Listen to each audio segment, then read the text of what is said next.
Brought to you by Agilus Diagnostics.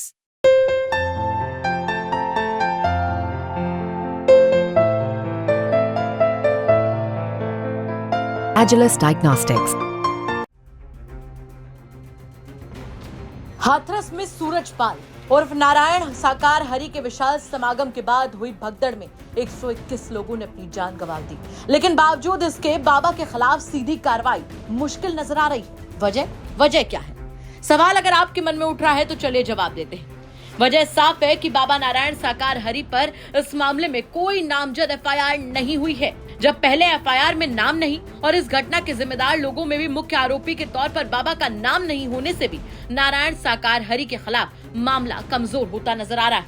यही नहीं, police बाबा के खिलाफ कोई पुराना मामला भी नहीं ढूंढ पाई है। दरअसल पुलिस के शीर्ष सूत्रों के मुताबिक बाबा के ऊपर पुराने केस में जितने मामले मीडिया में बताए जा रहे हैं, दरअसल उनमें से एक भी मामला सूरजपाल उर्फ नारायण साकार हरि पर दर्ज ही नहीं है। सिर्फ साल 2000 में बाबा के ऊपर एक मृत लड़की को जिंदा करने की कोशिशों के लिए 2 दिन तक उसका शव रखने और उस पर झाड़ फूंक करके जिंदा करने की कोशिश का एक आरोप था, जिसमें बाबा को जेल भी हुई थी। लेकिन वो केस भी अब खत्म हो चुका है।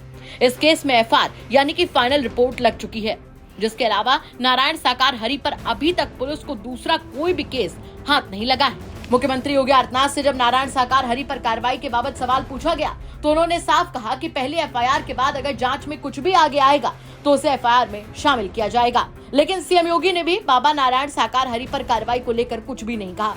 अलीगढ़ रेंज के आईजी शलभ माथुर ने भी मीडिया से बातचीत करते हुए बताया था कि प्रथम दृष्टया सेवादारों की भूमिका सामने आ रही है, इसलिए एफआईआर में भी सिर्फ और सिर्फ सेवादारों का ही नाम है। राहुल गांधी से लेकर जितने भी बड़े नेता हैं, किसी ने बाबा के खिलाफ कार्रवाई की मांग नहीं की, ना ही उनकी गिरफ्तारी का कोई दबाव सरकार के ऊपर बना हुआ है।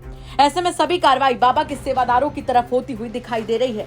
उसमें भी पकड़े गए सेवादार ज्यादातर एक जाति विशेष के हैं। बाबा बेशक इस वक्त अंडरग्राउंड हो, बाबा की लोकेशन लोगों को ना मिल रही हो, लेकिन बाबा के खिलाफ कोई सीधी कार्रवाई होती दिखाई भी नहीं दे रही है।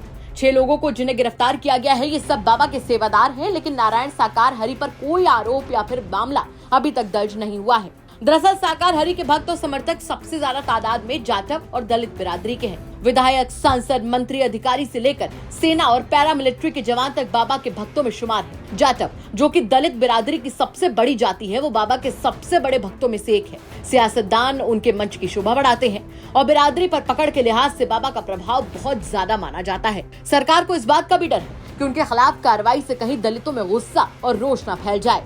नारायण साकार हरि के हर महीने के पहले मंगल को होने वाली विशाल सत्संग में लाखों लोगों की भीड़ जुटती है और इसमें से 90% से ज्यादा दलित और अति पिछड़े बिरादरियों से होते हैं। आगरा में जिन 17 लोगों की मौत हुई, उनमें से अकेले 14 महिलाएं जाटव बिरादरी की हैं, जबकि 3 मल्ला बिरादरी के। बाबा के भक्त और पूरा आईपीएस ने नाम न बताने की शर्त पर कहा कि जिस तरीके का प्रभाव बाबा के पास है, इसमें दलितों में धर्मांतरण को भी रोका गया है।